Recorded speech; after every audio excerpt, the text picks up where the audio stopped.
Hola, muy buena tarde a todos. Estamos aquí desde las instalaciones del INSABI. Bienvenidos a una sesión más de este entrenamiento continuo México contra el COVID. Buenas tardes a todos. El día de hoy queremos presentarles al doctor Pierre Burciaga Zúñiga. Él fue coordinador operativo de la Secretaría de Salud a nivel federal en eventos internacionales como la COP16 y G20. También fue coordinador de enlace en programas preventivos de enfermedades transmitidas por vector en acuerdos bilaterales con Guatemala y Belice. Asesor internacional en programas de prevención de malaria en Sudamérica y Centroamérica.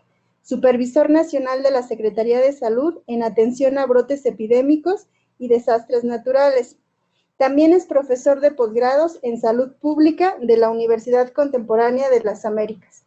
Actualmente, cofundador y socio de diferentes empresas con un enfoque de desarrollo tecnológico, promoción de educación basándose en líneas de investigación científica, así como el desarrollo del desempeño deportivo de los atletas. También es colaborador de líneas de investigación en el área de la salud con la Universidad Autónoma de Querétaro, el Tecnológico de Monterrey y la CONADEI, en temas de cáncer de mama, enfermedades causadas por vector, identificación de emociones en deportistas, biomecánica e incidencia y prevalencia de COVID en atletas de fútbol americano. Buenas tardes, doctor Pierre. Le damos la bienvenida y le cedemos los micrófonos para su presentación. Hay diferentes etapas en la historia y las paradojas nos ayudan a reflexionar. Una de ellas es, por ejemplo, si el árbol cae en la selva y nadie lo escucha, ¿existe ese árbol? Y esta paradoja, que es muy famosa, nos obliga a una reflexión de lo que pasa, de lo que deja de pasar, o de lo que pasaría si no tenemos una contrarreferencia. Lo que trataré de mostrarles a continuación es básicamente compartir la experiencia. Llevo aproximadamente 20 años trabajando para la Secretaría de Salud Federal. Me ha permitido estar en diferentes eventos, sobre todo creo que los más interesantes han sido el control de brotes epidémicos, la atención a desastres. Siempre estos dos eventos tenemos una constante que es el tiempo. La operación siempre va contra el tiempo. No te da ni te permite distracciones y tienes que ser muy eficiente y eficaz para poder controlar estos eventos. La información se vuelve oro puro. Las tomas de decisión se vuelven horas puras. En este sentido, lo que quisiera compartir con ustedes es este tipo de experiencia a partir de diferentes formas. Mira, te he preparado una presentación. Y si tú me lo permites, voy a estar brincando de la presentación, algunos softwares, porque quiero que veas desde qué enfoque podemos trabajar toda esta parte.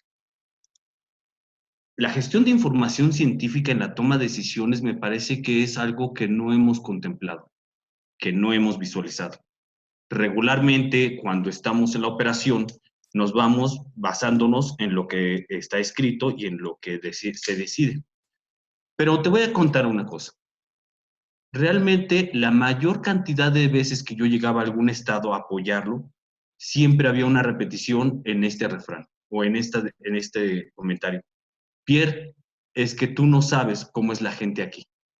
Prácticamente eso lo escuché N cantidad de veces por todo el país, con decirte que llegábamos a operar 3 veces por año en diferentes brotes. Eso significaba que llegábamos a estar 3 veces en contacto con la gente.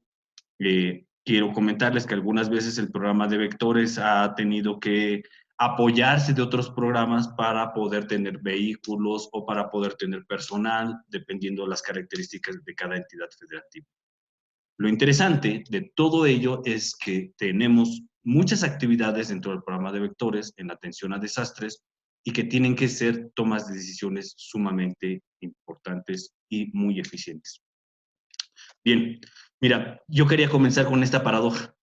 La paradoja de Teseo. Déjate cuento la paradoja de Teseo. Teseo, el que mata al Minotauro, deciden que tienen que conservar esa barca, y algunos dicen que era de Demetrio, entonces otros dicen que los dioses a la hora de que matan a Minotauro de Teseo conservan la barca. El punto es, están cambiando constantemente los tablones de la barca para que se conserve la barca, para que se mantenga ese símbolo de valentía que tuvo Teseo a la hora de matar al Minotauro. Y la paradoja es, si cambian constantemente las tablas, y las tablas son constantemente cambiadas, al grado de cambiar todas las tablas, ¿sigue siendo la misma barcaza o es una barcaza diferente? Bien, coronavirus, mira lo que nos dejó. Apenas hace unos días, para ser exactos, el día de antier, Israel acaba de publicar que Pfizer en realidad no es tan eficiente para la variante africana, apenas antier. Israel detecta resistencia a la variante sudafricana a la vacuna de Pfizer. Israel, el país con mayor cobertura, que se podría decir que tendría la mayor capacidad de contención en la transmisión, pues resulta que sigue sacando cosas súper interesantes para el resto del mundo. Una de ellas es que no sabemos en realidad el tiempo de protección que pueda tener la vacuna hasta la fecha. Algunos artículos que van saliendo poco a poco mencionan que llevan 6 meses y que garantizan la misma protección. El caso de CanSino acaba de sacar un artículo y que dice posiblemente se requiere una segunda dosis, pero con la segunda dosis dejamos del 65 y nos podemos pasar al 92% de protección. Lo que tampoco sabemos es que si las personas que están vacunadas dejan de ser transmisoras o no. Acaba de sacar un artículo, va a salir un artículo en Israel, todavía está en hebreo, todavía no sale en inglés, y parece que la vacuna de Pfizer garantiza que efectivamente una vez vacunados dejan de ser transmisores. Pero vamos, esto nada más estamos hablando de muestras que, si puedes ver para la resistencia de la variante sudafricana, lo que están diciendo es que lo hicieron en 80 personas. Y este dato de 800 personas, pues deja mucho que desear todavía. No sabemos realmente qué tanto es resistente la vacuna a la variante sudafricana. ¿Qué quiere decir con esto? ¿Por qué te pongo la paradoja de Teseo si la barca sigue siendo la misma con el cambio constante? Porque coronavirus, esta pandemia, nos está dejando grandes lecciones. La primera es que no hay nada escrito. Todo está cambiando. Y nosotros, en teoría, tenemos que cambiar muchísimas tablones, tenemos que hacer completamente flexibilidad cognitiva y muchas otras cosas para poder tener respuestas oportunas, contundentes, eficaces, eficientes. Pero además, me gustaría comentarte lo siguiente. Mira, esto que te estoy señalando, eso es lo que dice coronavirus. No solamente tenemos que lidiar en la área de la salud con cuestiones en el hecho de contener la pandemia, sino que además empezamos a tener una presión no solamente social, política, cultural, económica, sino también coronavirus lo que vino a hacer es que vino a acelerar esta cuarta revolución industrial, en donde la tecnología rebasan por muchas cosas a las personas. Me permito estos 10 minutos de darte el contexto que te quiero decir.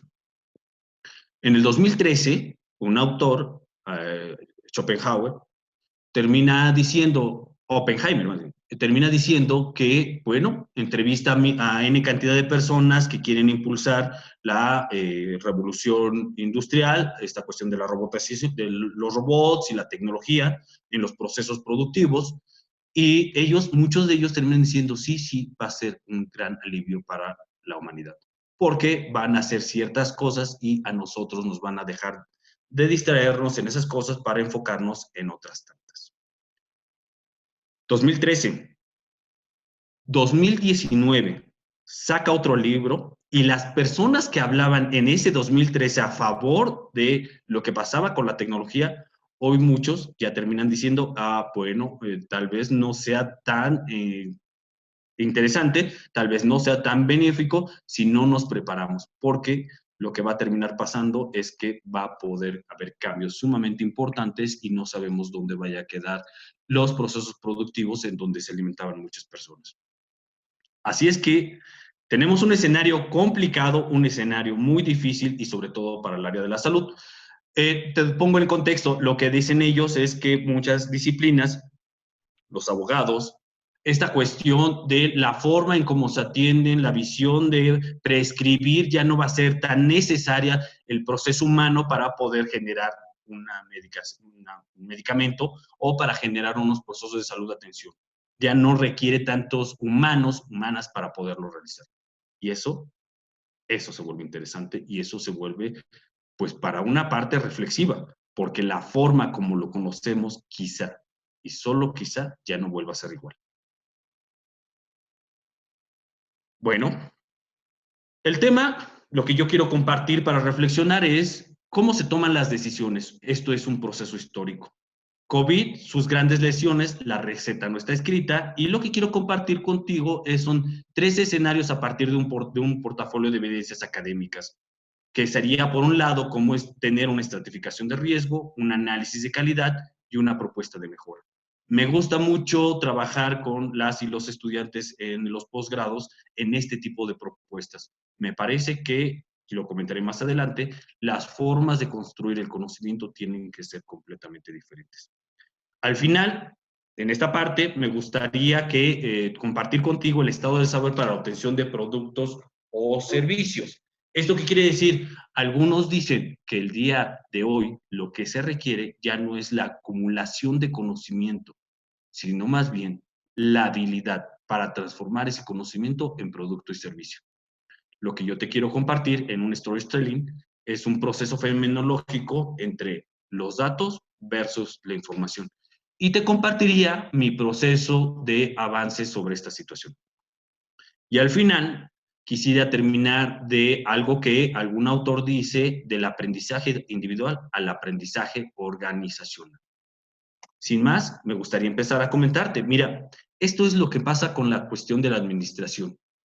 Taylor, un joven que quiere ser deportista, no lo puede hacer, entonces él se sienta y empieza a contemplar la forma en cómo juegan y empieza a tomar anotaciones y se da cuenta que muchas de las cosas que hacen dentro del deporte se pueden mejorar. Ahí es donde inicia Taylor a empezar a cuantificar todo lo que se puede mejorar, a empezar a identificar esas áreas de oportunidad.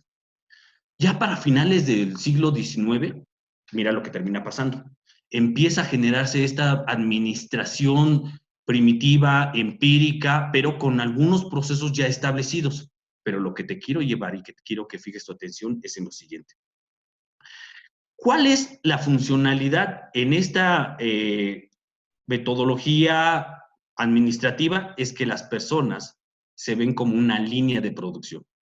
¿Esto qué quiere decir? Pues quiere decir algo muy sencillo, que es que las personas no toman decisiones, las personas son parte de las máquinas y por lo tanto la mejora continua de los procesos tiene que verse de esa manera. Si yo mejoro la forma en cómo producen, pues evidentemente voy a tener mucho mayor producción y voy a tener mucho mayor ingreso. Es así como a finales del siglo XIX las personas no son tomadas en cuenta. Las personas siguen siendo parte de las máquinas. Te recuerdo, venimos del siglo XIX, había pasado al siglo XVIII, donde empezaba a haber una transformación de la máquina de vapor y empezaba a haber una gran migración de los feudos hacia la industria, hacia las urbes. Y ahí es cuando empiezan y deciden mejorar la producción a partir de empezar a cuantificar y ver esas áreas de oportunidad. Ya para principios del siglo XX, ahí por 1915, después de la Segunda Guerra Mundial, y se junta con la crisis de los 30, pues empieza a haber una manifestación, empieza a haber una organización de los propios obreros, y entonces empiezan a haber bastantes personas que empiezan a definir cuál sería la mejor forma de administrar el recurso. Es ahí, en la forma de la organización de las personas, cuando se crean los sindicatos y empieza a haber manifestaciones y movimientos sociales que se vuelven muy interesantes. Y entonces la forma de administrar cambia, porque ahora ya se separa la máquina de la persona. La persona tiene una capacidad de organización, la persona tiene una capacidad de decisión.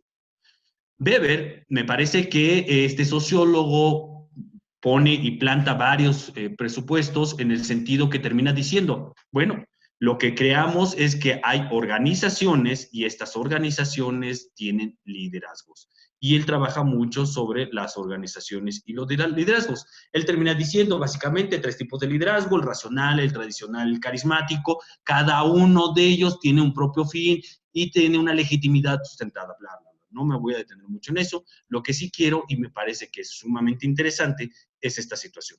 Las paradigmas se van construyendo a partir de las diferentes crisis y las diferentes necesidades que se van presentando.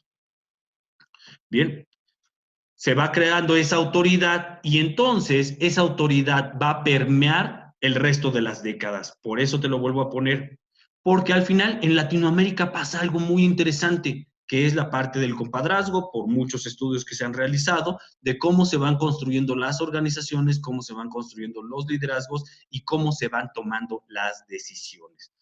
Así es como se va construyendo una división del trabajo basada en la especialización. De esa manera se van definiendo algunas tareas y algunas responsabilidades, principalmente entre la diferencia entre los empleados y los directivos. Ya para las finales de la década de los 60, principios de los 70, con todos los movimientos políticos a nivel mundial, con todas las crisis económicas que se vienen desatando por la del petróleo, pues empieza a haber una nueva organización. Empieza la teoría de las organizaciones, ahí hay un juego muy padre que se llama el juego de la vida y que son simulaciones que intentan crearse a partir, esto a finales de mediados de los 70, principios de los 80, y que crean simulaciones de tipo de organización de acuerdo a las generaciones de vida que van teniendo, etc., etc., etc. Ahora, ¿qué es lo que te quiero mostrar en esto? Lo que pretendo mostrarte en esto es básicamente lo siguiente.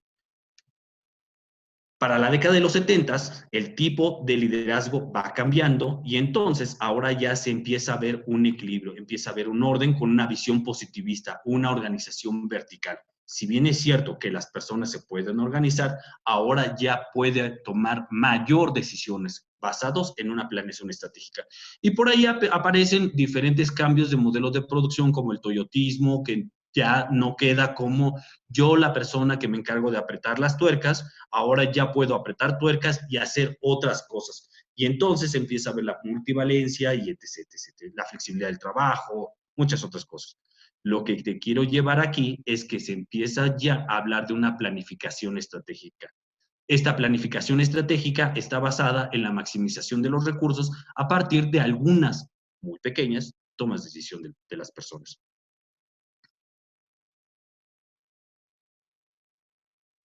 Es así como para finales de los 80, principios de los 90, la planificación estratégica, retomado de un argot bélico en el que significa que yo tengo que definir muy bien mi estrategia para poder llegar y desarrollar una mayor eficiencia de la producción. Recordemos, estamos hablando de pura producción y de la pura industria en donde se busca la maximización de un plusvalor de un producto o un servicio. Ahora, ¿qué tiene que ver esto con lo que coronavirus y salud? Pues mira, déjame te cuento. Muchas veces tú, en tu plan de trabajo, defines y lo pones como planeación estratégica, objetivos estratégicos, bla, bla, bla. Lo que quiero es llevarte en este camino histórico a una reflexión. ¿Cuál es el punto histórico? Nosotros como personas operativas, nosotros como personas del sector salud, ¿hasta dónde llevan nuestras tomas de decisión? ¿Qué tomas de decisión se van desprendiendo y hasta dónde tienen el impacto nuestras tomas de decisión en los diferentes niveles de operación de la propia institución? Pues bien, esta forma de operar lo que fue haciendo fue desmembrando las organizaciones y premiando efectivamente las individualidades. Por eso, ahora venía toda, a partir de la década de los 80, se empezaba a hablar de educación continua, algunos teóricos ya empiezan a hablar de aprendizaje constante, permanente, etc., etc., etc. La intención es que mientras mayor cantidad de tablas que tú tengas en la parte académica, pues en teoría tú vas a poder tomar mejores decisiones. Esto entonces tenemos que la escuela bancaria se vuelve sumamente importante porque de esta manera podemos hacer mejores tomas de decisiones. Si bien es cierto que hasta aquí te estoy llevando por un camino que estoy hablando de cómo deben de ser las tomas de decisiones en los diferentes puntos, ahora me gustaría decirte lo siguiente. Lo voy a comentar más adelante porque te voy a contar a partir de mi propia experiencia cómo fue desarrollándose y cómo fui viviendo esas tomas de decisiones de forma diferente en mis diferentes experiencias y lo que fue pasando. Pero antes me gustaría comentarte lo siguiente. Resulta que para mí lo importante era siempre hacer una toma de decisión basada en experiencia, basada y sobre todo con evidencia. Eso, indudablemente, lo fui viendo compartiendo con diferentes amigos en todo el país, con diferentes amigas en todo el país, liderazgos que se van construyendo con el tiempo y que se van desarrollando.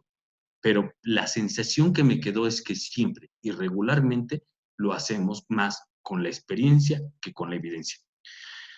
Y por eso desarrollamos una cosa que se llama Taller de Gestión de Información Científica para la Toma de Decisiones.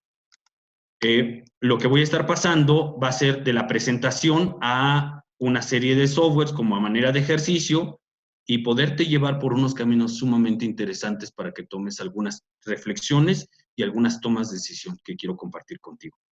Mira, vamos a hacer el siguiente ejercicio. Resulta que yo acabo de llegar a la operatividad y me acaban de decir que debo de trabajar para la Ciudad de México, un estudio, un caso hipotético completamente ilusorio, académico, para un ejercicio. Y entonces me han dicho que cómo puedo yo apoyar a los servicios de salud de la Ciudad de México en la operación de tierra, es decir, cómo podemos hacer visita casa a casa, etc, etc. Bueno, lo primero que hago es que me voy a buscar el estado del arte. El estado del arte se vuelve sumamente interesante porque hay N cantidad de estudios a nivel mundial que están trabajando constantemente sobre diferentes temas. Y entonces lo que yo te quiero compartir es la forma en que yo busco la información, porque mientras más aprenda de los otros que ya construyeron el camino, pues para mí va a ser sumamente sencillo y mucho más fácil cometer la menor cantidad de errores. Entonces, denme un segundo, cierro esto y cierro esto. Y voy a pasar a esto. Y voy a cambiar esto que luego no me deja. Ok, listo. Y entonces, pues evidentemente lo primero que tengo que hacer es que me voy a una base de datos bibliográfica. Regularmente, ¿qué hacen los estudiantes o qué hacemos a nivel operación cuando buscamos información? Regularmente yo pongo Google, ya tengo Google y entonces pongo aquí lo que voy a trabajar y pongo COVID y ya COVID me saca N cantidad de cosas. Ese en el peor de los casos. En el mejor de los casos, en la mayoría le ponen Google Académico, Google Academic, como tú quieras, Google Escolar, y ya le ponen aquí y entonces dicen, bueno, mándame la información científica y entonces me dicen COVID. Y listo, así ya me aparecen una serie de investigaciones que han estado realizando, pero quiero que te fijes en algo que muy rara vez nos fijamos, que es en el número de citaciones.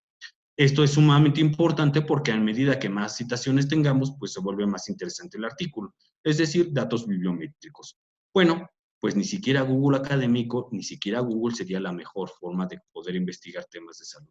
La mejor forma de investigar sobre temas de salud es que tú conozcas los repositorios o que conozcas las bases de datos bibliográficas. Entonces, pues para mí, muy sencillo, yo agarro, me voy a PubMed, ya estoy en PubMed, le doy aquí y como yo he escuchado mucho que los servicios de salud y todo el mundo habla sobre determinantes sociales, entonces le voy a poner determinantes sociales. Ahora quiero que muestres, veas una cosa.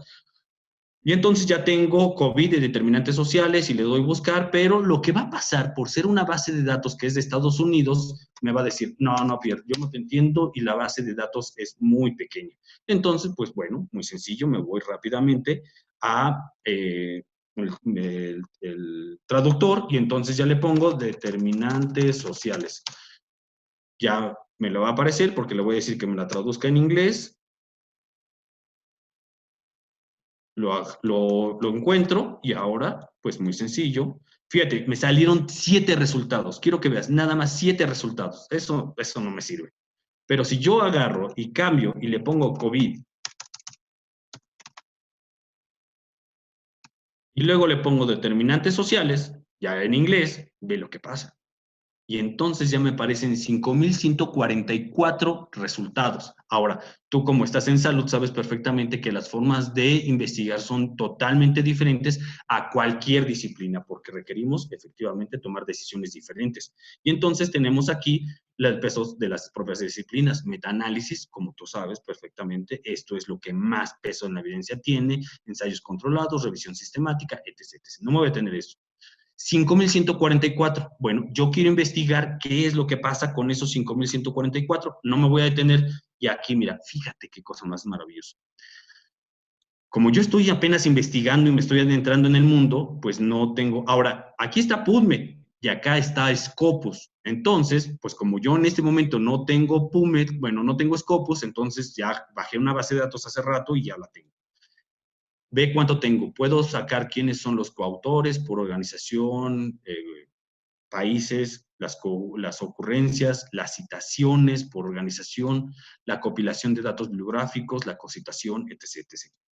Pero como tenemos tiempo, muy rápido, entonces voy a decir, a ver, vamos a ver quién está recopilando información, pero quiero por países.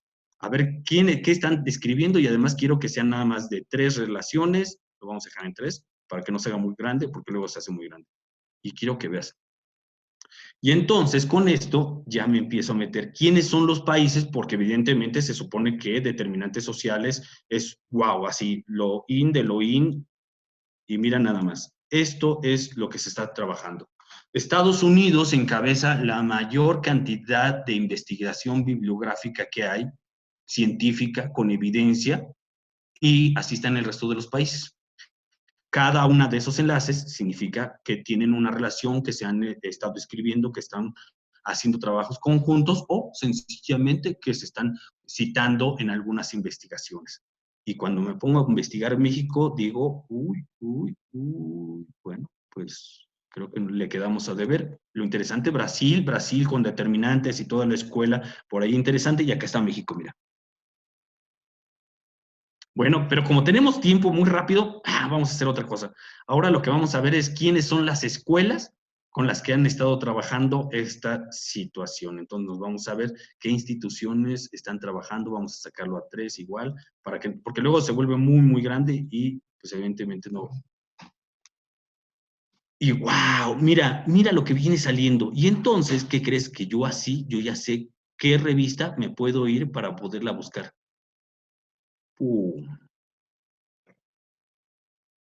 Entonces, quiero buscar información interesante sobre determinantes sociales y COVID. Bueno, pues ya sé que la International Journal of Desarrollo de Salud, y entonces, pues yo lo que hago, muy sencillo, creo que por aquí la saqué, denme un segundo. No, este es un artículo, este es el del otro Lancet, entonces creo que lo tengo acá.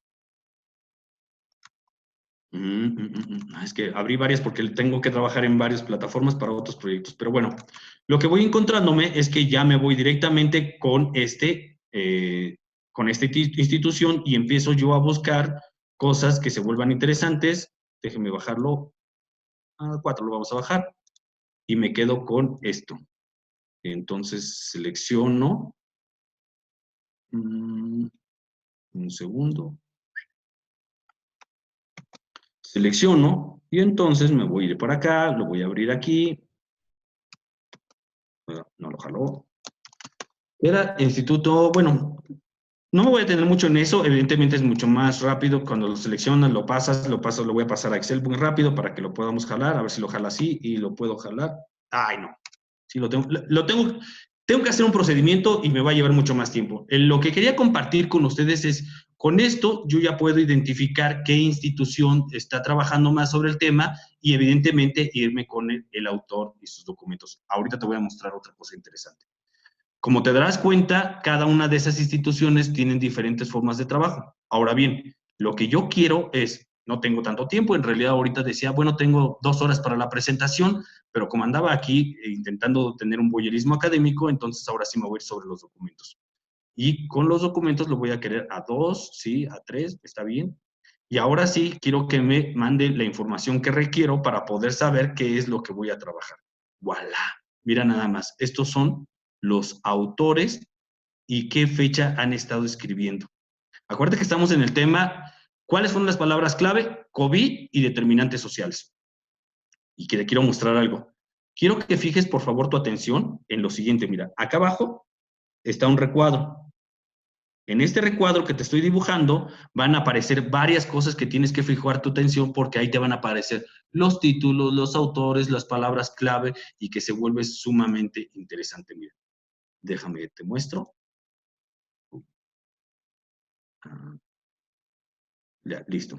¿Ya te fijaste? Mira, ahí está el autor y entonces aquí ya puedo saber el título. No, ese título no me interesa. Ese título tampoco me interesa. Y este título, identificándolo, tampoco me interesa. Y entonces, sucesivamente, yo puedo estar buscando dentro de toda la información cuáles son los títulos que se acercan a mis necesidades operativas. Aquí encontré uno. Mira, importancia de la colección de datos socioeconómicos para la determinación de cada uno de los diferentes bla, bla, bla, COVID. Entonces, yo ya tengo ese dato y le doy doble clic y mira lo que me aparece. Mientras se carga el artículo, yo ya lo cargué acá. Este es el artículo. Yo ya tengo aquí el artículo. Y entonces, como yo ya lo trabajé, ese artículo, déjenme cerrando, si no, luego voy a tener muchos artículos. Yo lo voy trabajando. Y entonces, ahora lo que hago a continuación es que copio el artículo y pues llevo prisa. Necesito tener una cosa muy rápida. Entonces lo coloco aquí y le pongo, y mira. Y entonces me pongo a leer muy rápido buscando cuáles son las palabras clave que yo necesito para poder obtener y definir qué es lo que voy a buscar de información, qué es lo que voy a utilizar yo para la operación. Ya terminé de leer y encontré que efectivamente necesito buscar todo lo que tenga que ver con cuestiones socioeconómicas.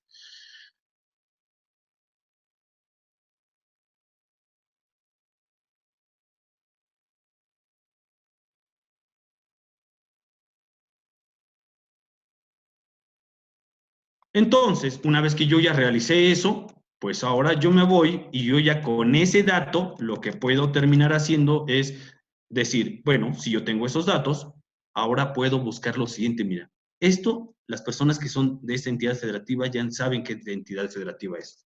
Yo sé buscar la información geoespacial, ya sé qué información puedo encontrar, entonces he encontrado, por ejemplo, que el tipo de alimentación va a estar determinado por el tipo de estrato socioeconómico. Bueno, y que además lo que necesito buscar entonces por personas de mayor riesgo son personas mayores de 60 años. Ok, ya tengo los datos. Ahora bien, mira lo que encontré en la internet. Todo esto que tú estás viendo va a ser esto, mira, déjame te lo comento. Si algún día tú quieres un directorio, aquí yo lo tengo.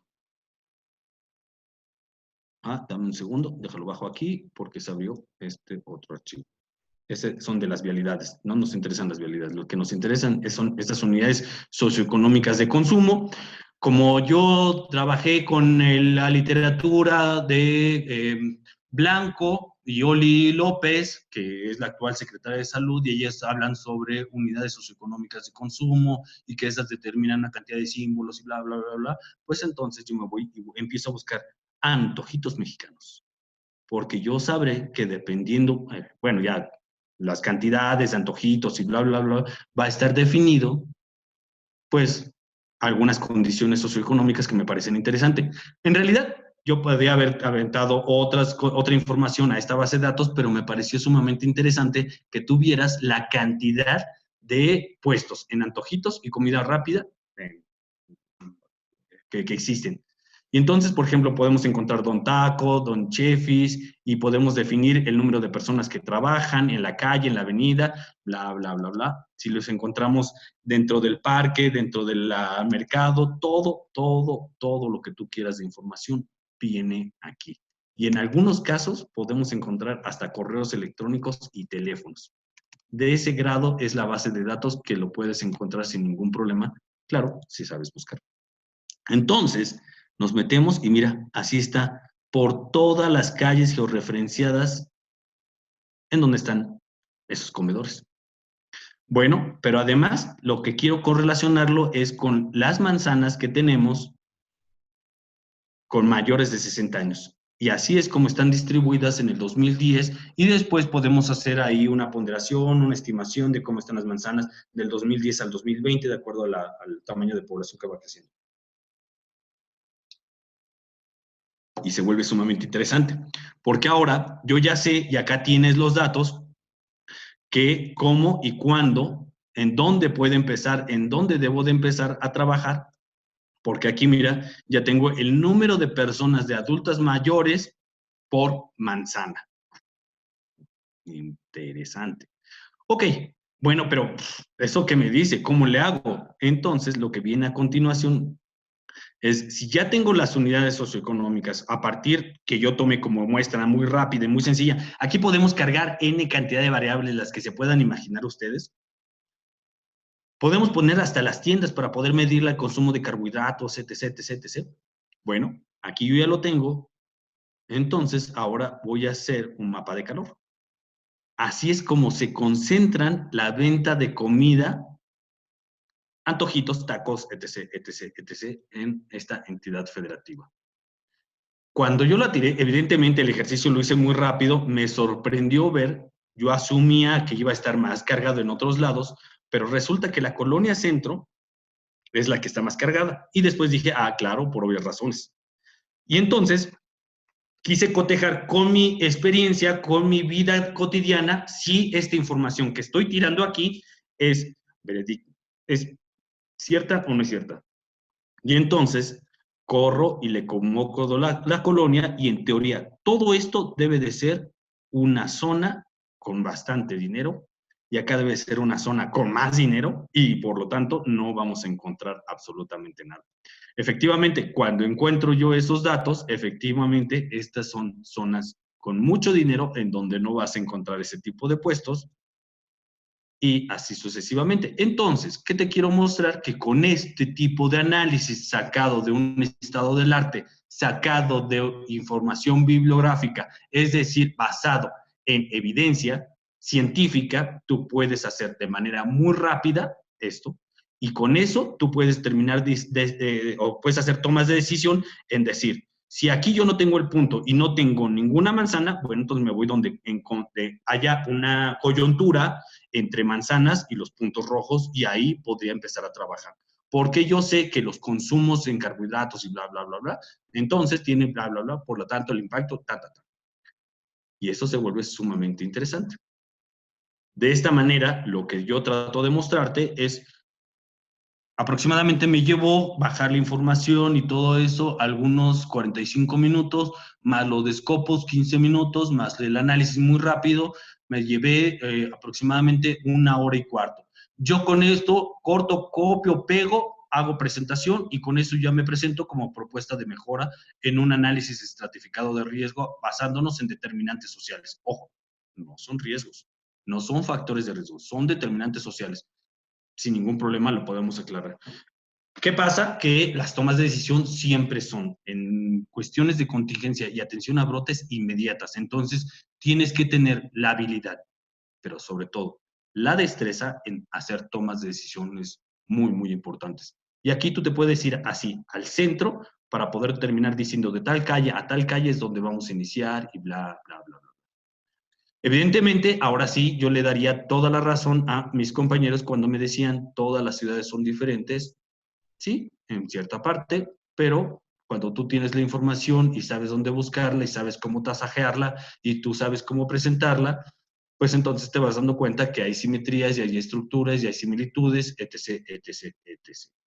Se vuelve sumamente interesante poder hacer tomas de decisión basada en mapas. Te quiero compartir. Siempre.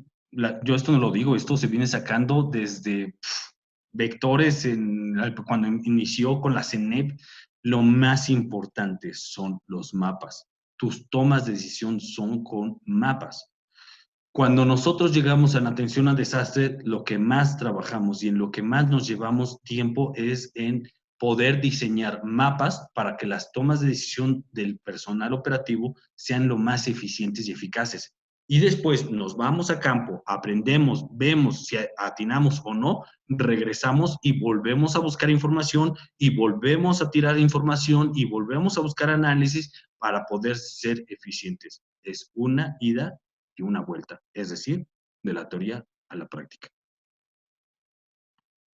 Como ves, hasta ahorita nada más estamos viendo un estudio. Me voy muy rápido con el siguiente estudio Y el siguiente estudio, entonces, significaría, este es el que acabamos de ver, y ahora el siguiente estudio, mira, una de las cosas que comparto mucho con las y los alumnos del posgrado es que tenemos que generar análisis estadístico para presentar las tomas de decisión de acciones. Entonces, te quiero mostrar lo siguiente. Mira,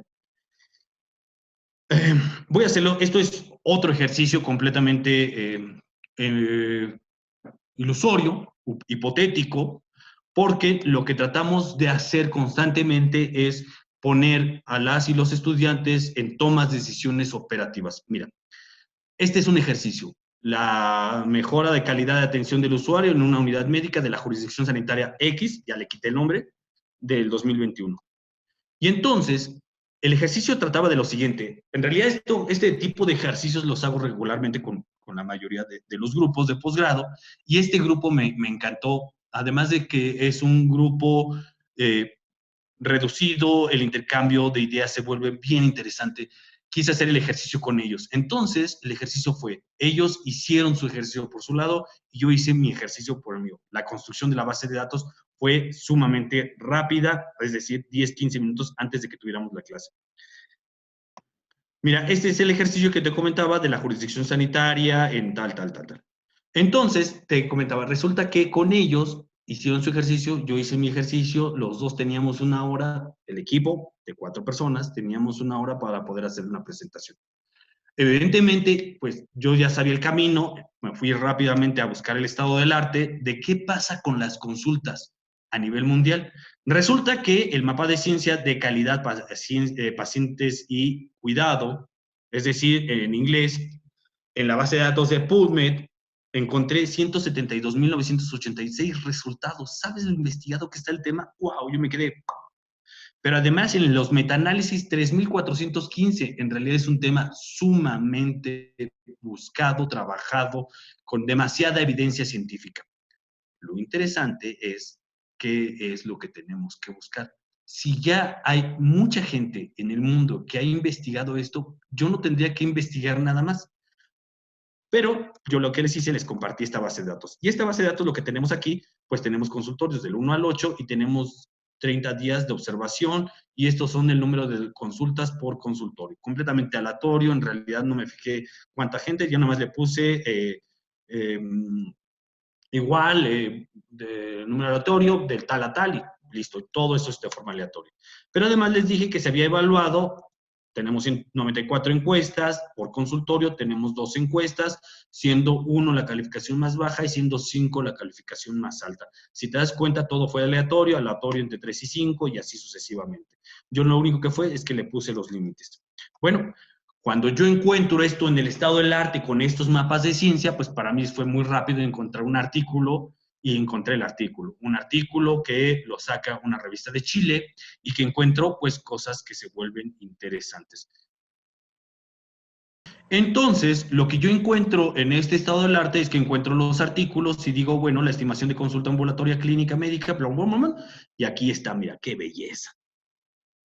Canadá, tenemos 2 tipos de tiempos de consulta y va a definirse a partir del tipo de contratación, pero en ese mismo artículo terminan diciendo que de acuerdo a varios artículos, porque es una revisión sistemática, encuentran en diferentes artículos que el promedio para tener una buena calidad de atención oscila entre 18 y 20 minutos. Yo tengo un dato que me parece sumamente interesante, lo tengo anotado con el propio autor que lo escribió y listo. Entonces, ahora sí, me voy a tasajear los datos. Y entonces, lo que tengo en esa base de datos es que muy rápido construyo mi presentación, busco los límites superiores, los límites inferiores, que los saco en Excel, veo cómo se van moviendo por consultorio, veo cómo están las consultas por día, por consultorio, y con eso ya empiezo a darme cuenta muy rápidamente que de acuerdo al estado del arte, de acuerdo a la evidencia científica, me empiezo a dar una idea de lo que estoy encontrando en estos datos. Pero además, lo que quiero ver si a partir de los días va variando y pues en realidad todos están dentro del límite inferior y dentro del límite superior y límite inferior. Y así es como se va moviendo la gráfica de la cantidad de consultas por día.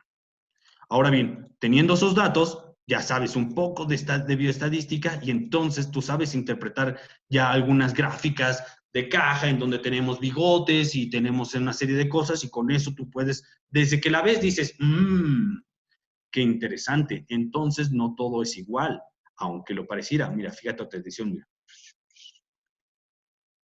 ¿Listo? Lo que yo les quería compartir era lo siguiente. Cuando ya ves tú las gráficas de caja, entonces tú tienes aquí y trabajas de manera muy rápida, terminas luego empezar a identificar cómo se van moviendo las medias, no todos son iguales, y además tienes algunos donde tienes algunos bigotes, y eso ya te está diciendo algunos datos, etc., etc., etc. Ahora bien, con eso tú vas sacando el resto de los datos. Por ejemplo, vas sacando las desviaciones estándar, y esto es lo que te quería mostrar. Puedes sacar ANOVA y puedes encontrar las diferencias y el porcentaje de casualidad que tú puedes encontrar para encontrar esas diferencias. Y puedes hacer la correlación, y con esta correlación que nos sale positiva, pues sencillamente llegas a la conclusión. A menor cantidad de consultas, menor es la calidad. A mayor cantidad de consultas, mayor es la calidad. Pero aunque yo termino haciendo esa correlación o esa búsqueda de información, lo que me empiezo a dar cuenta que no todos los datos son comparativos, y entonces cuando yo intento de hacer una regresión para poder identificar eso, lo que me aparece en el propio software es que me termina diciendo que mis datos, mi tamaño de muestra es muy pequeña y por lo tanto yo no puedo asegurar que efectivamente eso es cierto. Sin embargo, y esta es la parte más interesante, sin embargo, cuando yo tengo esos análisis de datos y además me respalda un estado del arte como esto, y me respalda un ensayo como esto, entonces mis datos cobran vida de otra forma. Y con eso yo ya puedo empezar a decir y tasajear y poder comentar, a ver, los datos y la base de datos son tan pequeñas las muestras que no me permite tener y concluir que hay una significancia estadística. Sin embargo, concluye prácticamente con el estado del arte y eso entonces ya tiene méritos. Esto es lo que yo les quería compartir, esto es lo que les quería decir. Denme un segundo. Ahora bien, me voy por el tercer escenario, y en el tercer escenario, que se vuelve interesante, es sobre esto. Bueno, ahora, el otro ejercicio te lo comento muy rápido. Me gustaría que se me fuera otra vez la luz.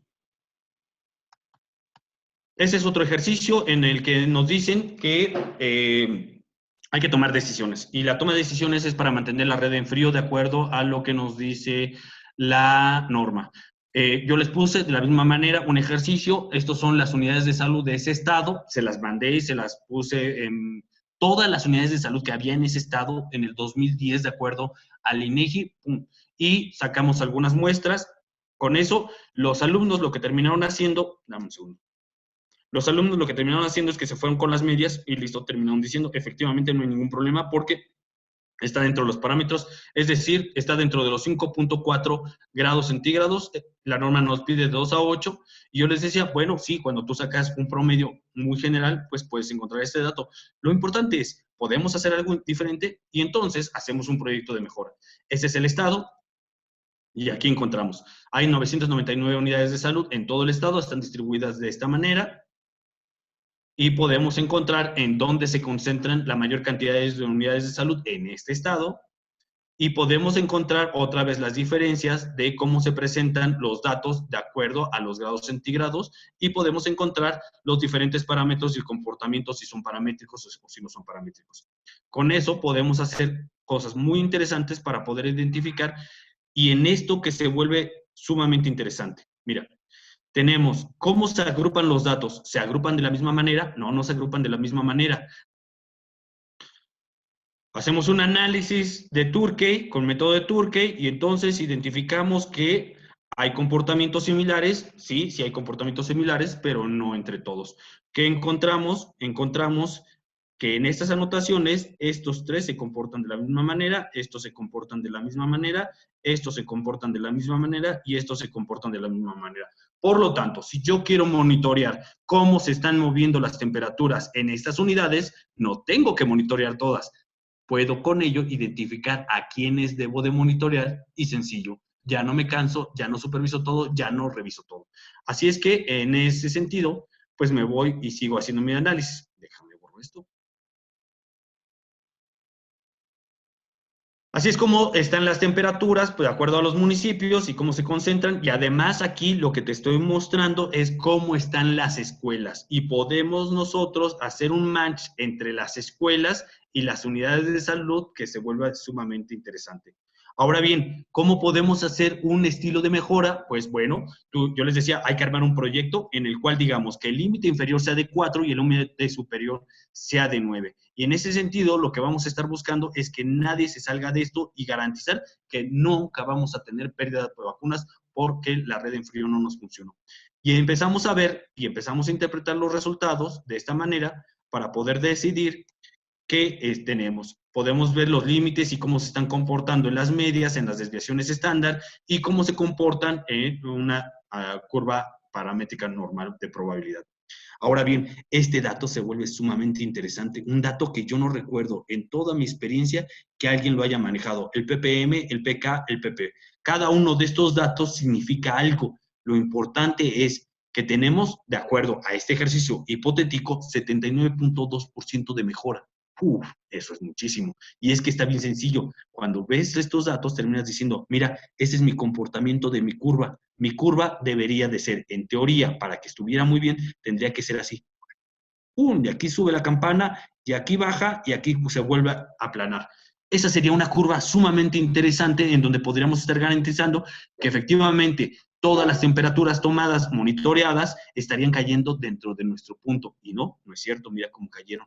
Y por lo tanto se vuelve bien interesante poder armar proyectos de mejora continua basadas en análisis.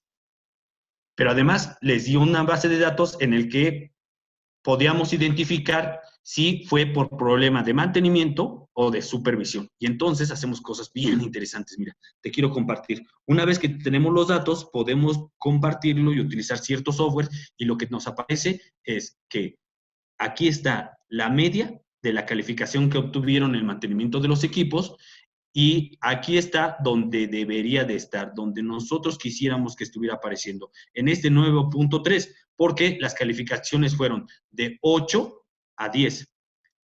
Y el sistema paramétrico que nosotros sacamos era de 10 a 0. 0 como que no tiene absolutamente nada. Se identificó que de acuerdo a este ejercicio tendríamos estos datos. Lo interesante es que no cae en donde debería de ser. Bueno, ahora, ¿qué tanto impacto tiene eso? Pues aquí nos lo está dando el propio software. Con base en esos datos anteriores, podemos ver si es por falta de supervisión o no. Ahora nos vamos con la cuestión del mantenimiento. Aquí, mantenimiento, ahí está. Y entonces lo clasificamos de 1 a 2 y 3 y podemos ver cómo está la curva, en donde 3 sería lo mejor, 1 sería lo menor y etc. Podemos empezar a identificar. Ya tengo los datos, ya tengo esto analizado, ya sé lo que tengo que revisar. Bueno, entonces ahora lo que yo prosigo a ver es cómo presento yo los datos. Y la mejor forma de presentar los datos es a partir de otros softwares. Por cierto, ¿dónde quedó el software? Se cerró. Se cerró ahorita que estaba viendo. Ahorita se lo vuelvo a presentar. Entonces, con esto ya estaríamos viendo 3 tipos de ejercicios. Cargo el ejercicio y mientras se va cargando el ejercicio, porque te quiero mostrar cómo ya si te das cuenta, lo que venimos haciendo es que buscamos en el estado del arte y luego de la búsqueda del estado del arte hacemos análisis de la información. Con base en los análisis de la información podemos programar, podemos hacer actividades, podemos supervisar, podemos realizar N cantidad de proyectos, estrategias, líneas de acción, actividades, tareas y todo eso lo podemos estar monitorizando. Una vez que tenemos eso, podemos recolectar una vez más los datos y podemos volverlo a analizar para que se conviertan en círculos virtuosos. ¿Y esto qué te quiere decir? Pues algo sumamente interesante. Teniendo los círculos virtuosos, lo que vamos a ir teniendo a futuro es que vamos a poder encontrar sumamente mejoras continuas en el bien del propio servicio, pero además en el bien de los propios usuarios, de los y las usuarios. Ahora bien, déjame mostrarte, ya cargó el archivo. Cuando tenemos ya los datos y yo le quiero dar monitoreo y quiero tener reuniones con mi equipo de trabajo y bla, bla, bla, bla, pues entonces me voy y ya tengo aquí los datos. Mira, ve esta cosa. Tengo la temperatura promedio de todas las unidades. Quiero que identifiques medida 8, medida 5, medida 4 y medida 1. Si te das cuenta, yo no estoy verificando todas las unidades, yo nada más verifico las principales unidades de acuerdo al análisis del método Tukey, que es, me supo saber y me diferenció cómo se comportan de acuerdo a los diferentes parámetros. Y aquí tengo algo bien interesante, mira. Si yo aquí le doy a Lázaro Cárdenas, me aparece Lázaro Cárdenas con sus localidades y cómo están. Me aparece en este símbolo que es para poder dar el mantenimiento, aquí lo tienes, de cómo está la media. Y además tengo, observa los parámetros de las temperaturas en lo que yo estoy revisando porque yo lo saqué y puedo saber qué es lo que tengo que estar monitorizando todo el tiempo. Y acá tengo, por ejemplo, cómo están de acuerdo a los diferentes grados y los diferentes porcentajes, etc., etc., etc. Y puedo cambiar, y esto es lo más interesante, mira, le cambio a Morelia, le cambio a Pátzcuaro, le cambio a Uruapan, y puedes identificar cómo se van moviendo toda la información, y de esta manera, si yo tengo una reunión con mi trabajo de equipo, si yo tengo que hacer una presentación como persona de la federación a la jurisdicción, al estado, hacemos un comité municipal en donde está el presidente, el alcalde o la alcaldesa, y tenemos otras instituciones, entonces, porque por ejemplo acá yo te desgloso, mira lo que tenemos. Podemos tener a todos los servicios, al Instituto Mexicano del Seguro Social, etc., etc., y podemos estar monitorizando cada uno de ellos. ¡Wow! Y entonces, esto, así de dinámico, se vuelve interesante para tomas de decisión. Con esto ya no necesitas una presentación para hacer, vaya la redundancia, una presentación de resultados. ¿Qué te quiero decir? Ya no necesitas un PowerPoint, sino que ya lo haces completamente dinámico para toma de decisiones en el momento. Y eso entonces se vuelve sumamente interesante. Ahora bien, ¿qué con esto? Lo que yo pretendo es compartir contigo datos, formas diferentes de poder abordar la realidad, porque la realidad es completamente dinámica. Y cuando tú tienes evidencia científica, cuando tú sabes mover, comparar, utilizar cierto software, un software sí, un software acá, por acá también, entonces puedes llegar a tomas de decisión completamente operativas. Listo, tenemos hasta aquí. Pero entonces, ¿cómo trasladamos este conocimiento para productos o servicios? Te quiero compartir lo siguiente. Mira, me voy muy rápido. Encontré y dije, ¿cómo hago una línea de tiempo? ¿Qué imagotipo o qué imágenes me pueden ayudar para construir esta línea de tiempo? Y no encontré otra más que Goku. Si tú sabes de la caricatura, te podrás saber que es muy interesante ver que Goku todo el tiempo, a pesar de todo, siempre estaba en la búsqueda de ser mejor, en la búsqueda de ser el mejor peleador. Bueno, yo te quería decirte, mira mi experiencia. Cuando salgo de la universidad salgo muy contento y cuando me dicen que puedo trabajar para la Secretaría de Salud Federal, digo, wow, puedo contribuir con muchísimas cosas. Y ahí voy. Y creo, y en verdad yo creía que podía colaborar con muchísimas cosas, con muchísimos proyectos, había estudiado muchísimas cosas que podía mejorar. Mi primera salida a campo, manito, me fue, pero no sé, fue algo muy interesante que mis compañeros, mis compañeras, en donde al estado que fui, me ayudaron con singular alegría a aterrizar, que efectivamente la universidad no tiene mucho que ver con la operatividad. Y así es como terminé, literal. Se manifestó, me di cuenta, tuve un choque cultural, académico, conceptual, teórico, epistemológico, importante, y entonces me tuve que sentar a reflexionar y decidir, caray, ¿qué es lo que está pasando? Pero después con los años y con la gente con la que me iba juntando, terminaban diciendo, mira, él o ella acaba de salir de la maestría, pero ¿qué crees? No sabe hacer nada. No entiendo por qué le pagan más a ella que a nosotros que sabemos hacer más cosas. Y entonces yo escuchaba y yo decía, es que yo en verdad quiero estudiar algún día la maestría, me gusta estudiar. Y decían, sí, pero mira, no sabe nada. Es más, personas de doctorado que no saben manejar Excel, ¿cómo es posible? Yo decía, ay, caray, Pues es que lo interesante que te da la escuela es que te da elementos para que puedas tener una reflexión teórica, conceptual, metodológica, etc., más que tomas de decisión operativas. Conforme fue pasando el tiempo, me empecé a dar cuenta que no necesariamente la escuela nos brindaba esos elementos. Pero también es cierto que no necesariamente la operación significaba que tenía la razón. Y entonces, armé de valor y me fui a estudiar mi posgrado. Y decidí construir de forma diferente mi realidad. Así es que construí una serie de marcos conceptuales, teóricos, siempre con la visión, y me encontré en la universidad que me daban demasiada teoría y poca práctica. Y fue así de, oh, sí, cierto, es importante, sí, me queda claro. Y nuestros conflictos en mi generación siempre fue eso con los facilitadores del conocimiento. Lo que tú me estás dando me va a ayudar para reflexionar, pero no me va a ayudar para solucionar. Sí, para reflexión, no para solución. Y entonces me di cuenta que no necesariamente era así como lo había contemplado. Salgo de la universidad y me vuelvo a ir a campo y me vuelvo a topar con la misma brecha. Aunque yo ya traía la experiencia de campo, aunque yo ya sabía el tipo de perfiles con los que trabajaba, aunque yo ya sabía N cantidad de cosas, sigues tú trayendo esa carga que tú vas reconstruyendo en la universidad y pues hay un choque impresionante. Por más que cosas tan sencillas como utilizar un software para poder programar mejor, para poder generar evidencia de eficiencia y eficacia, algo tan sencillo no podía permear. Te estoy hablando del 2004, 2008, cuando las condiciones eran totalmente diferentes. Te estoy diciendo que Excel todavía ni siquiera se contemplaba para poder hacer análisis de datos. Te estoy diciendo que Excel para el 2001, 2002, apenas algunos lo empezaban a utilizar. Realmente se utilizaban esas sábanas gigantes de información y teníamos que ir a los estados a recopilar las bases de datos e intentar hacer algo. Ya para el 2009 empezaron a construirse plataformas por todos los programas de la Secretaría de Salud, todos empezaron a crear de forma diferente las actividades y tenemos el día de hoy plataformas que, sin embargo, aunque tengamos la información, tenemos más que información, datos.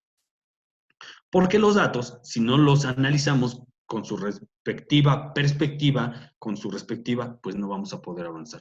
Así es como sigo avanzando, sigo estudiando y digo, no, tenemos que crear un match que le permita a la gente que estudie un posgrado, no solamente que se lleve esa parte crítica, indispensable y necesaria, sino que además se lleve una forma, una metodología de pasar de los datos a la información, de los datos a la toma de decisión.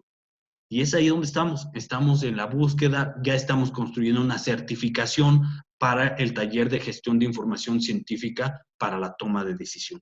Y evidentemente esta certificación tiene la finalidad única y no más de que las tomas de decisión se hagan con base en evidencia, con trabajo en equipo, trabajo colaborativo y que pueda seguir avanzando en una búsqueda eficiente y eficaz.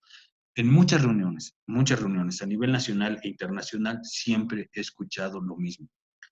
Se requiere de trabajo en equipo. Se requiere una visión multidisciplinaria.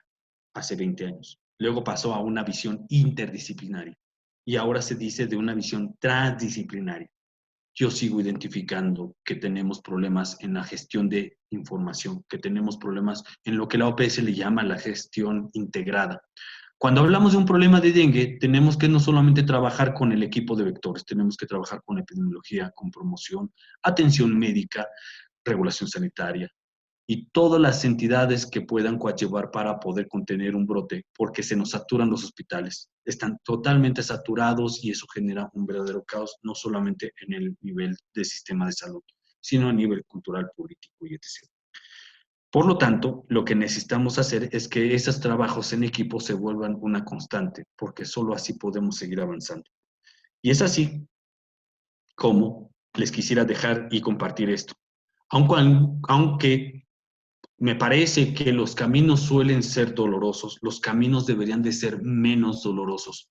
Cuando una persona va a un posgrado y se lleva esa carga de esos marcos, esos acercamientos, esos fundamentos teóricos, epistemológicos, bla, bla, bla, a la operación, va a trabajar él solo, con esa innovación que trae él, con ese ímpetu de compartir, y regularmente siempre está solo o está sola. Y eso es lo que muchas veces limita realmente los cambios.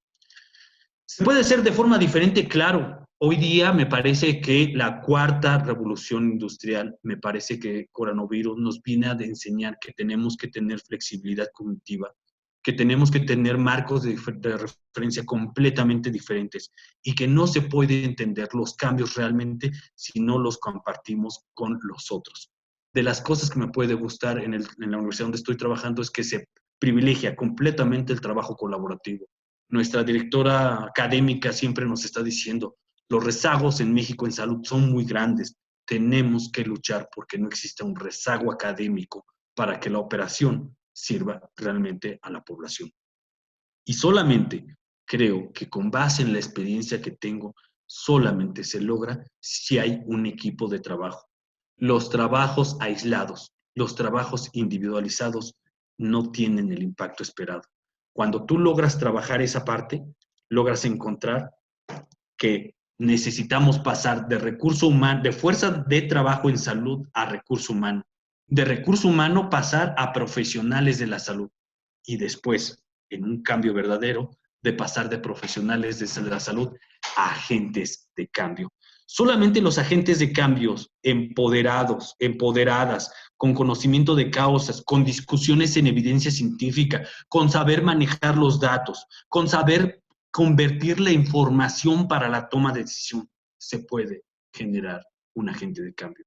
Mientras, seguiremos aunados a esto, a una fuerza de trabajo vistas de manera similar en donde estamos hablando de finales del siglo XIX, en donde quizá podamos llegar a recursos humanos ahí por la década de los 70, o tal vez, en el mejor de los casos, a que nos tratemos como profesionales de la salud. ¿Qué es lo que necesitamos hacer? Bueno, algunos teóricos consideran lo siguiente, y esto es la parte que me parece sumamente interesante. Pasar de un aprendizaje individual a un aprendizaje organizacional. El empoderamiento de lo que desde hace muchos años se viene diciendo, estamos hablando de la década de los 70, en donde los equipos de salud se convierten en la base fundamental de las tomas de decisiones. ¿En dónde quedó eso? No lo sé. Lo que sí sé es que los discursos siguen siendo los mismos, a pesar de que llevamos 30 años y a pesar que tenemos cosas como coronavirus. Y ahorita, como esto, ¿qué les puedo decir? Coronavirus no hay nada escrito, por lo tanto va a requerir muchísima creatividad, va a requerir muchísima imaginación para poder hacer tomas de decisión. Pero si las tomas de decisión vienen basadas en experiencia, seguramente, casi te aseguro, que no vamos a tener un gran impacto. Si las tomas de decisión vienen cargadas de evidencia, te aseguro que nos vamos a cansar menos y vamos a tener un gran impacto. Te termino contando la historia. Y lo digo con mucho amor a mi grupo de estudiantes de estadística. Cuando les puse el ejemplo de que pusieran ellos como programa de mejora para presentárselo a la Secretaría de Salud del Estado en este número de consultas versus la calificación, su conclusión que llegaron en ese momento por primera vez fue: Pierre, hemos identificado que a mayor número de consultas, menor es la calidad. Y te lo podemos decir porque así pasa en la realidad.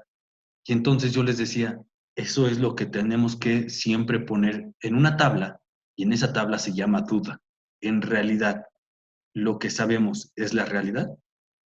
Porque si nos vamos con la experiencia, no siempre vamos a pegar donde tenemos que pegar, y seguramente vamos a estar dando palos de ciego. Así es que me parece que esta que yo te estoy dejando aquí para que tú la vayas leyendo, es como parte de lo que te quiero decir, es como de la parte que yo quiero compartir contigo. La educación es el arma más poderosa que puede usarse, pero requiere muchísimas condiciones, requiere muchísimas aplicaciones para poder llegar. Lo único que te puedo decir después de 20 años es, No hay cosa más bonita para trabajar que salud. ¿Y sabes por qué? Porque no hay cosa más compleja que salud. Es un sistema tan complejo que es difícil poderlo aprender en un solo día, en unas solas horas de escuela. Por lo tanto, lo que yo te invito es a seguirnos preparando. Coronavirus nos está poniendo un gran reto y las tomas de decisión las tenemos que hacer basadas en evidencias. Muchas gracias. Mi nombre, Pierre Burciaga Zúñiga. Les recordamos a los participantes que esta es una sesión a micrófono abierto, por lo que si ustedes quieren hacerle alguna pregunta o algún comentario, lo pueden hacer desde el chat o levantando su mano desde su plataforma y nosotros les activaremos su micrófono. Mientras, doctor, ya tenemos aquí algunos comentarios y preguntas en el chat, los vamos a comentar. Sí, muchas gracias, claro. Muchas gracias, doctor Pierre. Sin duda una excelente presentación y en función de eso estamos recibiendo bastantes preguntas y comentarios. Le voy a hacer un comentario y pregunta de Lemus. En parte usted ya contestó con este último comentario, pero me gustaría hacerlo para la reflexión. Muchas gracias por compartir de forma tan nítida su conocimiento. Una pregunta para reflexionar. La toma de decisiones no depende solo de las evidencias. Hay aristas políticas, asignaciones presupuestales y compromisos internacionales. Entonces, la pregunta sería, ¿cómo gestionar un proyecto o una propuesta? Ya que en efecto hablamos de organizaciones de estructura vertical que limitan el diálogo y la integración de equipos.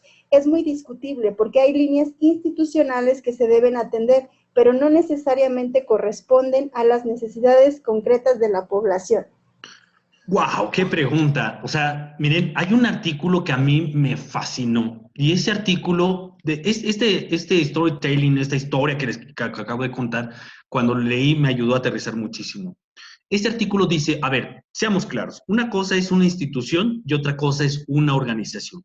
Aunque parecen lo mismo, no es lo mismo desde el punto de vista del investigador.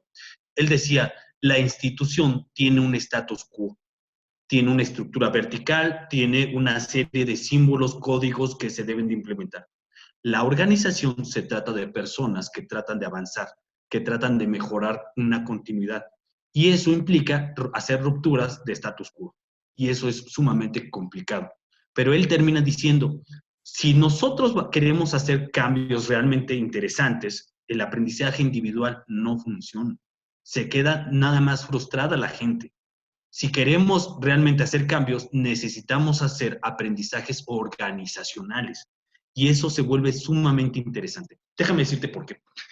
Mi experiencia fue siempre encontrarme con equipos de trabajo. Nosotros siempre trabajábamos con el jefe de promoción, de epidemiología, jefe o jefa.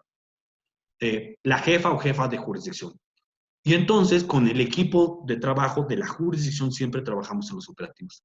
¿Qué te puedo compartir? Sí logré diferenciar jurisdicciones que eran organizaciones y también encontramos jurisdicciones que eran instituciones. Y las diferencias son abismales. ¿Qué tiene que ver? Tiene mucho que ver la líder o el líder que está a cargo ahí. ¿Qué tiene que ver? También tiene que ver mucho la gente que esté ahí trabajando y haciendo equipo con él o con ella. Porque cuando yo me di cuenta, la forma de gestionar los recursos para poder hacer nuevos proyectos dependía de mucho de la habilidad, dependía de mucho de cuánta evidencia habían construido, dependía mucho del profesionalismo que pueden tener. Pero cuando llegamos a encontrar N cantidad de casos, te lo puedo decir, durante 20 años, imagínate estar brincando cuántas jurisdicciones no conocemos. Personas que tenían una habilidad para construir cosas así, ¡wow! ¿Cuántas cosas encontramos contigo? Nos dimos cuenta que a pesar de su maravilloso sapiencia que traía, no permeaban muchas cosas. Solamente cuando podía él apoyarse con un otro. La mejor lección me la dio mi maestro Leandro. El maestro para nuestra dirección siempre fue Leandro. Leandro fue y una de las personas que logró compartir este conocimiento con nosotros. Él fue director de los servicios de salud de Jalisco y él siempre tenía la disponibilidad para enseñarte. Y lograba transmitirte las cosas de tal manera que te apasionaba y entrabas para poder sacar cosas. Imagínense trabajar Guadalajara, ese enorme abismo de gente que hay para poder controlar un brote. y teníamos que hacerlo de la manera más eficiente y eficaz. Cuando él estaba solo, cuando no lo apoyaban, no permeaba nada. Pero cuando encontraba personas que encontró, logramos hacer muchísimas cosas. Y siempre estaba buscando financiamientos para su equipo, siempre estaba buscando formas para que pudiera construir cosas diferentes. Me lo llegué a encontrar como subsecretario en Puebla y no dejaba de ser esa alma juguetona, esa alma de aprendizaje y esa alma de compartir contigo. No sé, esa es mi percepción, eso fue lo que yo conocí de él y fue lo que yo pude percibir. Y siempre, siempre será nuestro maestro porque siempre compartía sin ningún problema. El punto es, cuando tú estás solo o tú estás sola, va a ser más difícil que cuando tú vas como trabajo en equipo. La preparación debe de ser en equipos y eso va a ser y facilitar muchísimo más cosas porque vas a traer evidencia, porque vas a traer carga y eso me parece que es importante. Gracias. Muchas gracias, doctor Pierre. Aquí también tenemos otro comentario de Francisco Miranda que dice, buena recopilación de datos sobre la comida callejera. Sin embargo, hay que mencionar que los datos cambiarán dependiendo del horario en que se toman. Es decir, en las noches cambian los giros de los vendedores de comida y aparecen nuevos. Totalmente de acuerdo. En realidad nada más fue un ejemplo. Podemos meter la información que ustedes quieran. Hay muchísima información en INEGI. Y con eso podemos, o sea, en realidad ni tenía que meter la comida. La metí porque me pareció sumamente interesante encontrar algunas tortas que yo quería. En fin, lo que quería compartir con ustedes es, este es nada más un mero ejemplo. Imagínate tú con conocimiento de causa, tú con conocimiento de contexto, con conocimiento de movilidad social, lo que puedes hacer. Si tú sabes encontrar las bases de datos, si tú sabes manejar los softwares, imagínate a dónde puedes llegar. Muchas gracias, doctor. También hay varias preguntas con relación al programa que utilizó. Le preguntan que cuál fue el programa que utilizó, incluso para generar el mapa. Ok, bueno, déjame te cuento lo siguiente. Cuando hago este tipo de presentaciones, lo primero que me dicen, oye, Pierre, ¿qué software estás manejando? Y regularmente les digo, mira, por ejemplo, Mendeley, uno de las personas que yo te estimo mucho, le digo, mira, oye, podemos hacer esto. Me dice, sí, ¿qué software traes? Le digo, traigo Mendeley para poder hacer citación. No lo hice, pero porque ya llevábamos prisa y no se me va a ir la luz. Pero haces citaciones con Mendeley, buscas la información, copias, pegas, ¡pum! Y es muy rápido, muy eficiente. Y me decía, no, es que yo lo sé manejar. Y yo le decía, sí, pero es que Mendeley no está solo Mendeley. Mendeley es un software muy robusto. Tan es así que trae redes sociales científicas. Y puedes encontrar muchísimas cosas. Puedes encontrar repositorios de revistas en Mendeley, más que los artículos. Yo les puedo decir con singular alegría los softwares. No hay ningún problema con los softwares. Me parece que los softwares por sí solos no te dan nada. ¿Qué te quiero decir? Una vez tuve un gran compañero, Sergio, que está ahorita en Hidalgo, en el IMSS, y me dijo una cosa que nunca se me olvida. Mira, Pierre, podrás manejar muchos softwares, pero si tú no traes la materia prima adecuada, es como si tú metieras esa información a una licuadora. Lo que te va a salir es exactamente lo que metiste, nada más que de forma diferente. Lo que yo les compartiría, y con esto quiero decirles, es ese mapa que vieron de ciencia, es un mapa de ciencia construido con Scopus.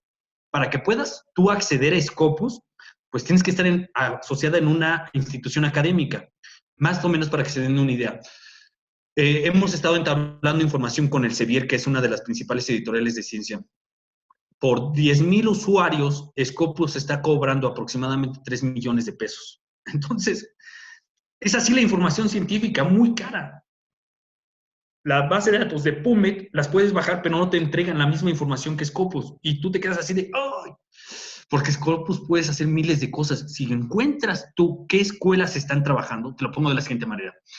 El Instituto Nacional de Salud Pública trae una línea de investigación, trae un paradigma construido en comparación, por ejemplo, de la Escuela de Salud Colectiva de Brasil, o trae una escuela totalmente diferente a la de Sonora en epidemiología sociocultural. Cada una de ellas trae cosas interesantes y totalmente diferentes. Si tú logras identificar qué tipo de escuela que está escribiendo, vas a poder identificar el paradigma. Si identificas el paradigma, vas a saber sus marcos teóricos, conceptuales y, por lo tanto, sus variables. Si sabes sus variables, vas a poder hacer maravillas utilizando los diferentes softwares. Entonces, yo lo que te puedo decir, ¿qué es lo que requieres tú para poder tener una gestión de información científica alrededor de 12 softwares? El software con el que trabajamos se llama BossViewer. Ahora, con eso tú puedes hacer cosas súper maravillosas. Por ejemplo, puedes poner, tú bajas un artículo, lo lees en Mendeley, identificas algunas frases, copias, pegas, le dices, esto son mis argumentos a favor, o estos son mis argumentos en contra, debo tener cuidado. Y luego esos argumentos los subes a BossViewer, y en BossViewer te manda no solamente la cita, sino además te colocan los autores que tú estás poniendo para ver cómo estás estructurando tu propia presentación, y se vuelve maravilloso. Entonces, yo lo que les sugiero es acérquense a cualquier institución educativa, intenten construir esto, busquen información sobre mapas de ciencia y adelante.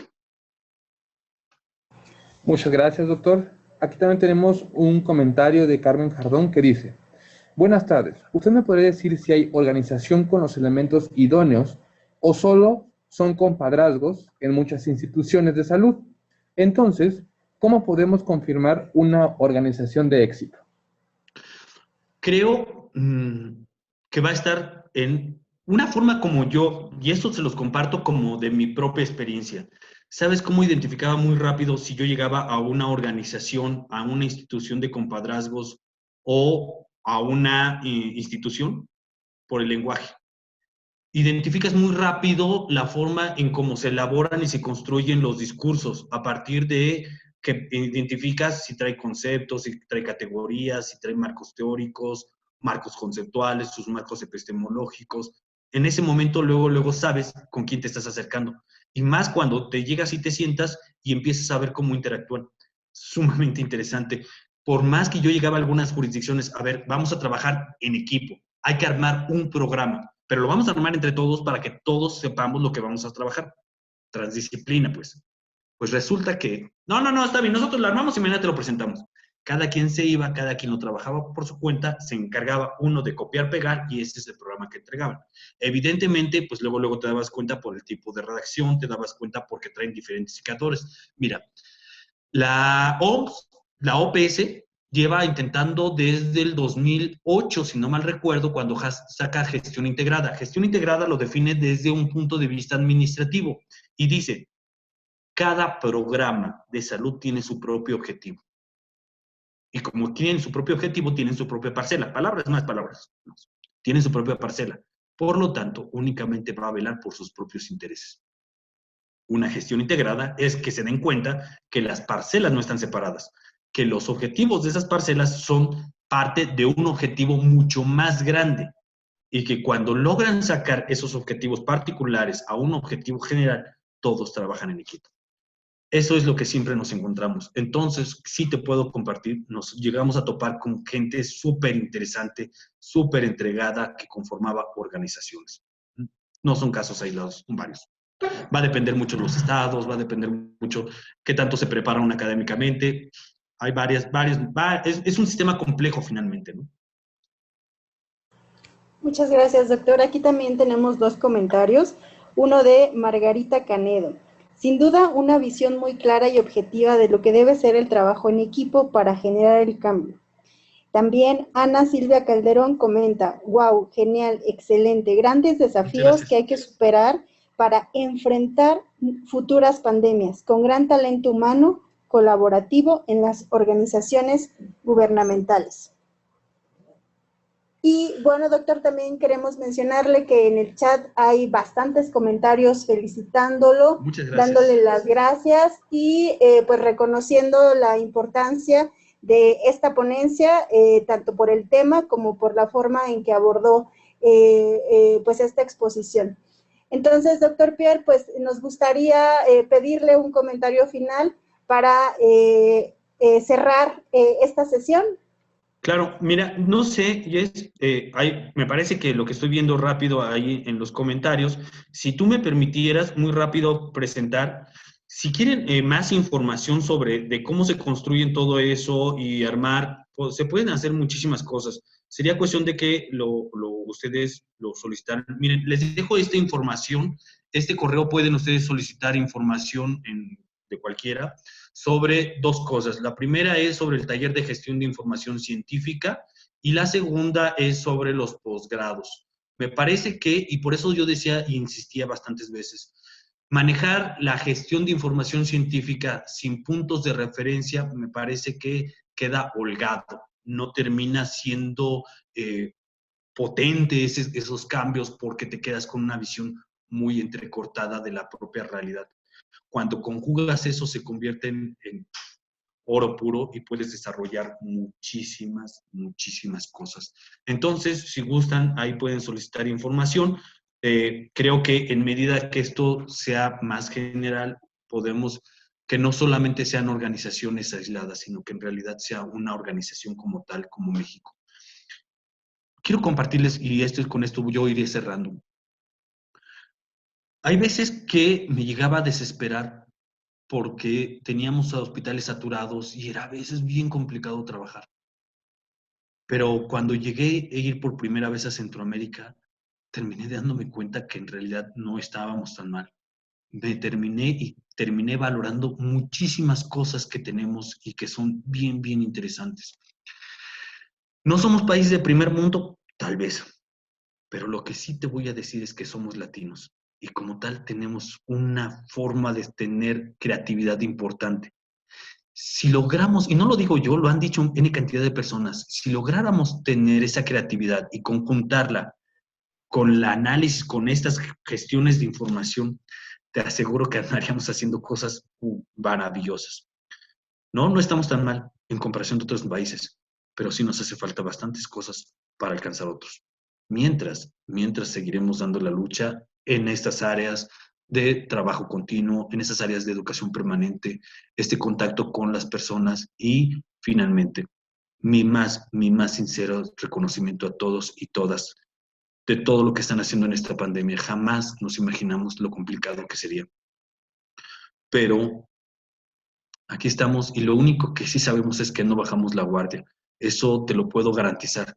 Teníamos reuniones todos los días a las 7 de la noche, salíamos a las 11, a las 3 de la mañana, teníamos que estar levantados para poder trabajar y poder ir a fumigar y etc.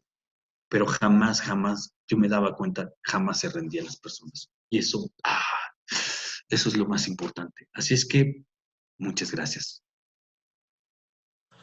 Muchas gracias, doctor. Cerramos con el comentario de la licenciada en enfermería, Viridiana.